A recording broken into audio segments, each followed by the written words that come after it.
Assalamualaikum warahmatullahi wabarakatuh. Sebelumnya perkenalkan saya Ahmad Yazid, NIM 2210 1012 dari Prodi Administrasi Publik Stisipol Raja Haji Tanjung Pinang. Yang saya hormati Ibu Riau Sujarwani SOS MM, dosen pengampu untuk mata kuliah Asas-Asas Manajemen. Video ini merupakan review yang coba saya sampaikan atau saya jelaskan dari pembelajaran yang saya alami untuk mata kuliah Asas-Asas Manajemen. Jadi apa yang saya coba sampaikan pada video ini merupakan rangkuman yang telah saya pelajari. Mohon arahan, saran, dan kritik atau koreksi apabila ada yang kurang pas dari penyampaian saya pada video ini. Baiklah, akan saya coba langsung saja sampaikan review yang pertama. Yang pertama itu kita langsung membahas tentang pengenalan asas-asas manajemen. Arti manajemen. Manajemen atau kita sebut dalam bahasa Inggris to manage berarti dia mengontrol atau kita sebut lainnya mengendalikan, menangani, atau kalau dalam bahasa Indonesia kita sebut mengelola. Manajemen dalam kata benda juga berarti pengelolaan, pengendalian, penanganan, atau kita sebut managing. Kemudian perlakuan secara terampil. Jadi gabungan antara pengelolaan, pengendalian, penanganan, dan perlakuan secara terampil berhubungan dengan pengelolaan suatu perusahaan. Jadi kalau kita sebut tadi arti satu persatu, namun kita gabungkan dia menjadi sebuah kegiatan, maka itu bentuknya adalah suatu bentuk kerjasama dalam mencapai suatu tujuan tertentu. Manajemen juga disebut sebagai ilmu atau seni dalam mengelola atau mengatur atau juga mengendalikan.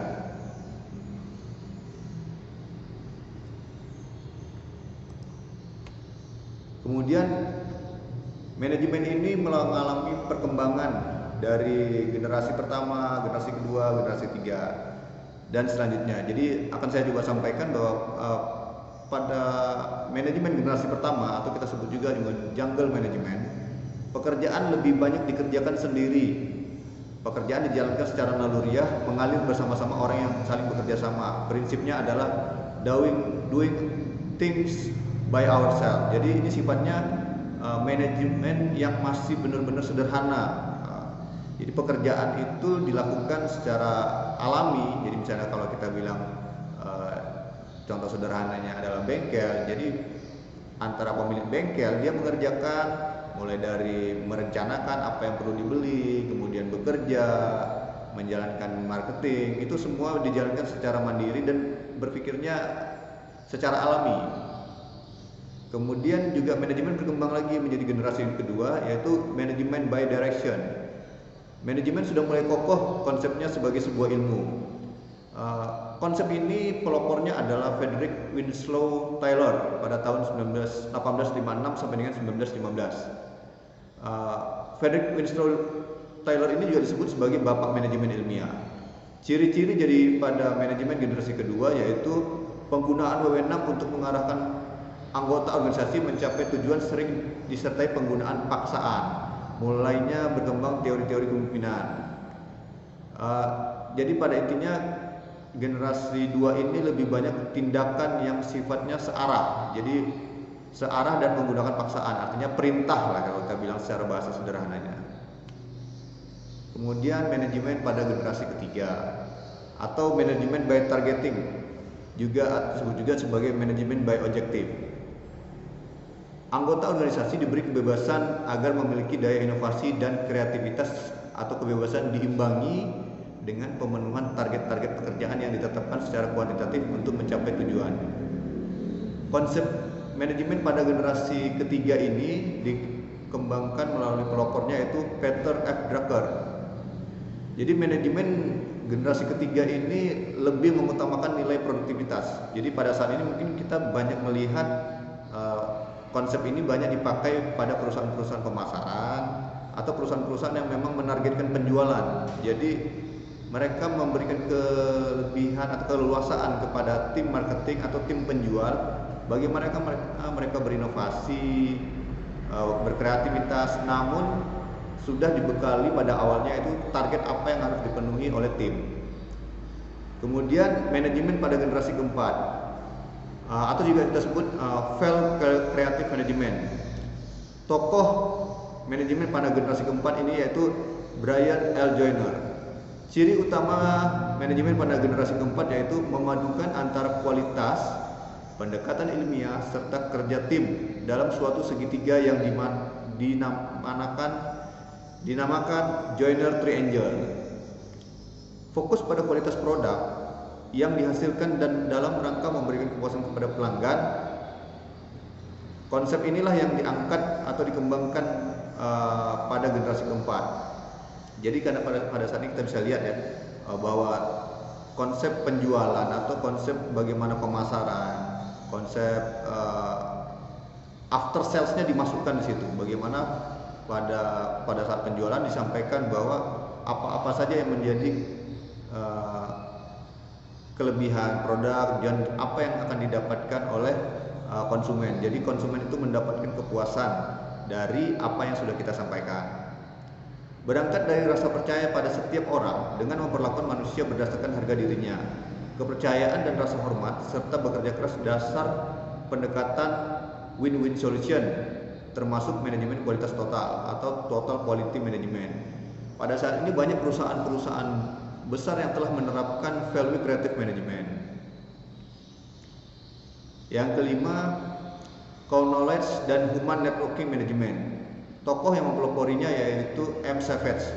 Dalam bukunya First Generation Management, Introducing Actions Through Human Networking pada tahun 1990, menjelaskan bahwa mengutamakan kualitas melalui kepuasan individu, pelanggan maupun anggota organisasi. Ciri utama manajemen pada generasi kelima yaitu bagaimana mengintegrasikan perusahaan melalui jaringan manusia. Unsur manusia di dalam organisasi dihargai sangat tinggi sebagai individu yang memiliki keahlian-keahlian tertentu. Individu sebagai anggota organisasi bukan hanya sekedar alat produksi. Selanjutnya kita masuk tentang fungsi manajemen. Manajemen sebagai fungsi organik dapat disampaikan bahwa mutlak dijalankan oleh manajemen. Jadi manajemen ini pasti menjalankan fungsi-fungsi organik. Bila tidak atau tidak mampu atau lambat, maka organisasi akan mati. Dasar dari fungsi-fungsi ini yaitu ada 4. Yang pertama adalah planning atau perencanaan. Yang kedua adalah organizing atau pengorganisasian. Yang ketiga adalah commanding atau pemberian komando. Yang keempat adalah controlling atau pengawasan. Jadi di dalam fungsi-fungsi manajemen yang paling sederhana, di dalamnya harus sudah ada perencanaan.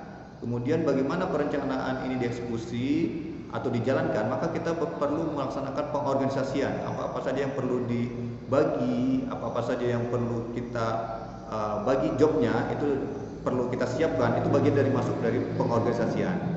Yang keempat yaitu pemberian komando. Untuk melaksanakan pembagian tugas yang telah kita laksanakan, perlu diberikan kekuasaan atau komando siapa-siapa aja yang akan menjadi pelaksana terhadap pembagian tugas tersebut. Dan yang terakhir adalah apabila telah ditahapkan perencanaan, kemudian pengorganisasian, kemudian pemberian komando, perlu dilakukan pengawasan terhadap kegiatan yang telah dilaksanakan atau kegiatan sedang dilaksanakan. Tokoh lainnya, Luther M. Gulick, menyampaikan fungsi-fungsi organik secara sederhananya adalah 1. Planning, kemudian organizing, ketiga satisfying, keempat directing, kelima coordinating, yang keenam adalah reporting, ketujuh adalah budgeting. Pada konsepnya dia menyampaikan lebih spesifik lagi bahwa perlu ada reporting, ada pelaporan, perlu juga di situ ada penganggaran. Nah, hal-hal seperti ini pada saat yang konsep sederhana belum ada, dan berkembangnya fungsi manajemen, fungsi-fungsi yang tadi ini perlu dimasukkan ke dalam fungsi dasar organik manajemen. Tokoh-tokoh lainnya juga banyak menyampaikan pendapat yang pada konsepnya sama. Kemudian selain daripada itu, selain fungsi organik, manajemen juga ada fungsi-fungsi pelengkap. Ini tidak mutlak, tapi sebaiknya dilaksanakan karena pelaksanaan fungsi-fungsi itu baik akan meningkatkan efisiensi, memperlancar usaha, pencapaian tujuan dengan efisien, ekonomis dan efektif. Contohnya adalah di dalam manajemen kita perlu menaikkan budaya organisasi, kemudian juga tata ruang kantor, kemudian budaya kerja, dan sebagainya. Selanjutnya saya akan mencoba review tentang prinsip-prinsip dasar manajemen. Prinsip dasar manajemen pertama adalah pembagian pekerjaan atau division of work. Spesialisasi di segala bidang untuk mencapai efisiensi dan efektivitas penggunaan pegawai. Jadi perlu kita melakukan pembagian tugas sesuai dengan spesialisasinya. Kemudian ada kewenangan dan tanggung jawab, atau kita sebut juga dengan authority dan responsibility. Di dalam manajemen perlu keseimbangan antara wewenang dan tanggung jawab. Kemudian yang selanjutnya adalah disiplin. Di dalam manajemen kita perlu menerapkan suasana tertib dan teratur, tunduk, patuh dan taat pada norma, peraturan, ketentuan dan ikhlasan dan sedang hati tanpa paksaan. Jadi manajemen harus menguasai ini. Kemudian di dalam prinsip-prinsip manajemen juga ada kesatuan perintah. Artinya perintah, laporan, pertanggungjawaban kepada seorang pimpinan harus dilaksanakan. Yang selanjutnya adalah unity of direction atau kesatuan arah. Di dalam manajemen, konsep prinsip dasarnya yaitu seorang kepala harus memberikan arahan dan satu rencana dengan tim di bawahnya. Yang selanjutnya adalah subordination of individual interest to general interest. Kepentingan umum di atas kepentingan individu. Prinsip-prinsip manajemen ini sangat penting karena kalau kita tidak menerapkan ini, maka akan terjadi miss pekerjaan. Jadi kepentingan umum harus kita tempatkan di atas kepentingan pribadi. Jadi apabila sudah masuk dalam manajemen, maka ada kepentingan umum yang harus kita dahulukan dibanding kepentingan karyawan perseorangan. Selanjutnya adalah gaji atau upah atau penghasilan. Di dalam manajemen juga kita mengenal sistem dan metode penggajian. Sistem dan metode harus adil dan memberikan kepuasan maksimal. Selanjutnya adalah sentralisasi. Desentralisasi atau desentralisasi kepada unit-unit tergantung situasi dan kondisi yang memberikan hasil yang lebih baik. Artinya perusahaan di dalam manajemen di dalam perusahaan bisa juga dilaksanakan secara sentralisasi atau bisa juga dilaksanakan desentralisasi. Artinya induk perusahaan akan mengambil alih semua prinsip-prinsip manajemen atau bisa didelegasikan beberapa kepada unit-unit tergantung kepada situasi dan kondisi. Selanjutnya adalah jenjang hierarki. Di dalam manajemen juga kita menerapkan prinsip-prinsip tingkatan kewenangan dan tanggung jawab. Artinya mulai dari tingkat karyawan, supervisor, manajer, kemudian juga direktur, kemudian direktur utama, komisaris, masing-masing memiliki wewenang dan tanggung jawab mulai dari titik terendah sampai titik tertinggi, tidak boleh menyimpang atau melompati. Kemudian yang selanjutnya adalah di dalam prinsip manajemen yaitu ketertiban atau order. Material dan sosial, tempat yang tepat bagi suatu dan seseorang. Artinya segala sesuatu yang harus ditempatkan sesuai dengan tempatnya. Di dalam prinsip-prinsip manajemen juga menerapkan fungsi equity atau keadilan, sikap pemimpin yang baik, ramah dan adil, simpati, kesetiaan dan ketaatan kepada bawahan perlu diterapkan. Selanjutnya adalah stability of turnover personal, stabilitas jabatan pegawai, kemudian kepastian dalam bekerja, kesempatan untuk berkarya atau indikasi adanya kepuasan. Di dalam manajemen juga perlu adanya kesetiakawanan, teamwork dan komunikasi yang baik. Baiklah, materi selanjutnya saya akan menjelaskan tentang unsur-unsur manajemen. Di dalam unsur-unsur manajemen ada yang namanya man atau manusia. Unsur ini sangat menentukan karena manusialah yang membuat tujuan, melakukan proses kegiatan untuk mencapai tujuan yang telah ditetapkan. Tanpa manusia tidak akan ada proses kerja. Titik pusat daripada manajemen ini adalah manusia. Kemudian yang selanjutnya yaitu money atau uang. Uang dapat dikatakan penting sebagai alat tukar dan alat ukur nilai suatu usaha.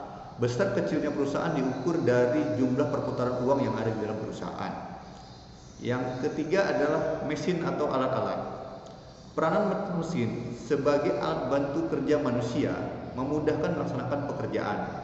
memberikan keuntungan terhadap tenaga kerja, penggunaannya tergantung kepada manusia. Pada intinya, mesin ini mempermudah tercapainya tujuan hidup manusia. Yang selanjutnya yaitu metode atau cara-cara kerja. Tercapai atau tidaknya suatu tujuan sangat tergantung kepada cara melaksanakannya. Dengan cara kerja yang baik akan memperlancar dan mempermudah jalannya pekerjaan. Yang selanjutnya yaitu material. Bahan-bahan atau perlengkapan. Manajemen ada karena adanya kegiatan manusia secara bersama-sama untuk mengurus material. Yang keenam yaitu market atau pasar. Fungsi pasar sangat penting untuk memasarkan barang-barang hasil produksi suatu kegiatan usaha.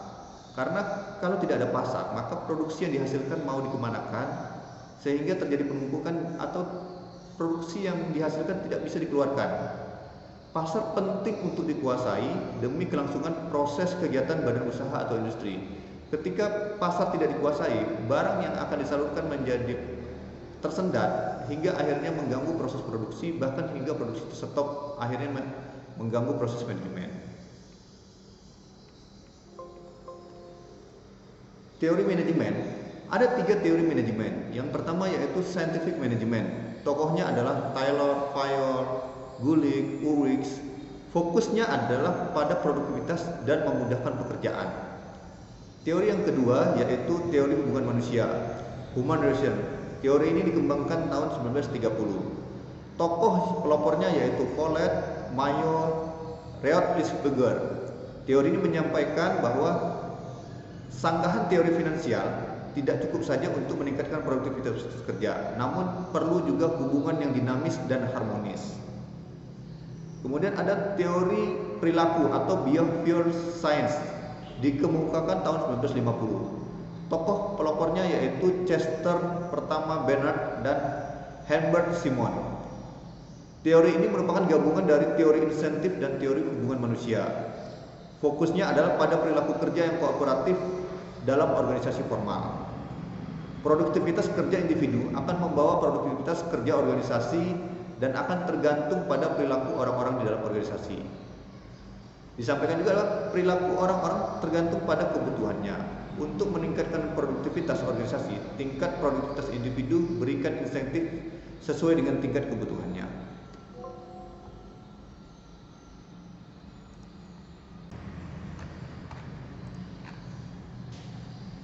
Selanjutnya saya akan mencoba mereview tentang materi perencanaan atau planning. Arti dari perencanaan ada bermacam-macam. Salah satu tokoh yang mengemukakan artinya yaitu W. Ernst Newman. Perencanaan adalah penentuan terlebih dahulu apa yang akan dikerjakan.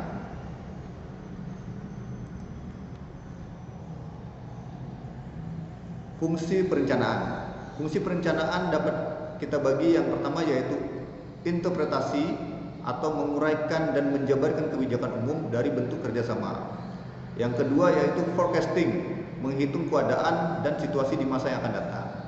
Yang ketiga yaitu koordinasi. Yang keempat yaitu ekonomis. Yang kelima yaitu pedoman. Yang keenam yaitu kepastian. Yang ketujuh adalah preventive control, alat pengontrol dan penilai agar terhindar dari penyelewengan dan pemborosan, baik itu waktu, tenaga, biaya maupun fasilitas manajemen. Yang selanjutnya yaitu prinsip atau asas perencanaan. Prinsip atau asas perencanaan dapat dibagi menjadi satu yaitu kontributir atau membantu tercapainya tujuan manajemen. Yang kedua primary activity atau kegiatan pertama dari seluruh kegiatan manajemen. Yang ketiga yaitu pervasivitas atau mencakup seluruh kegiatan manajemen, menyeluruh pada setiap level. Yang keempat yaitu alternatif. Di dalamnya adanya alternatif atau pilihan bahan, waktu, tenaga, biaya dan sebagainya. Yang kelima efisiensi, mencakup nilai efisiensi atau penghematan dan kerapian. Yang keenam limiting factor, faktor yang urgent, terang, jelas, tegas dan tidak bertele-tele.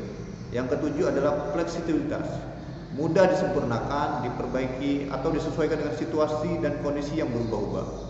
Yang kedelapan adalah strategi, punya siasat atau strategi agar diterima atasan, masyarakat maupun anggota untuk dilaksanakan. Selanjutnya adalah macam-macam perencanaan. Yang pertama yaitu penggunaan. Perencanaan berdasarkan penggunaan dapat kita sampaikan bahwa perencanaan single use plan, perencanaan sekali pakai, kemudian repeat plan atau perencanaan berulang atau perencanaan yang tetap. Yang kedua berdasarkan proses, ada policy planning, program planning, operational planning. Kemudian selanjutnya perencanaan berdasarkan jangka waktu, ada long range planning, intermediate planning, short range planning. Kemudian selanjutnya yang keempat yaitu perencanaan berdasarkan tempat, yaitu rural planning, city planning, regional planning, national planning. Kemudian yaitu yang kelima materi atau objek berdasarkan perencanaan, yaitu personal planning, financial planning, industrial planning, additional planning, socio-economic planning. Yang keenam segi ekonomi dan khusus, general planning, social planning, overall planning, network planning. Perencanaan berdasarkan sumbernya yaitu kebijakan pucuk pimpinan, hasil pengawasan, kebutuhan masa depan, penemuan-penemuan baru, prakarsa dari dalam, prakarsa dari luar, pembuat perencanaan, perorangan, unit staff, panitia, kontraktor. Tindakan atau langkah-langkah pokok untuk melaksanakan perencanaan. Yang pertama yaitu menentukan masalah, tugas dan tujuan kebutuhan secara jelas. Yang kedua mencari informasi lengkap sesuai dengan perencanaan. Yang ketiga mengobservasi, melakukan penelitian, menganalisis, mengklasifikasi informasi yang sudah didapatkan. Yang keempat adalah melaksanakan metode perencanaan yang telah dibuat dengan menetapkan dasar perencanaan pelaksanaan. Yang kelima menetapkan planning alternatif atau alternatif lain dari yang perlu kita rencanakan. Yang keenam yaitu memilih dan memeriksa rencana yang akan diajukan. Yang ketujuh membuat sintesis atau metode alternatif penyelesaian masalah. Yang kedelapan mengatur urutan dan waktu rencana secara terperinci. Yang kesembilan mengadakan evaluasi atau penilaian terhadap rencana yang telah dibuat. Perencanaan yang baik perlu menerapkan prinsip-prinsip sebagai berikut. Yang pertama mengetahui sifat atau prinsip rencana yang baik. Memandang proses perencanaan sebagai suatu rangkaian pertanyaan yang harus dijawab. Kemudian yang ketiga memandang proses perencanaan sebagai sesuatu masalah yang harus dipecahkan dengan menggunakan teknik-teknik ilmiah.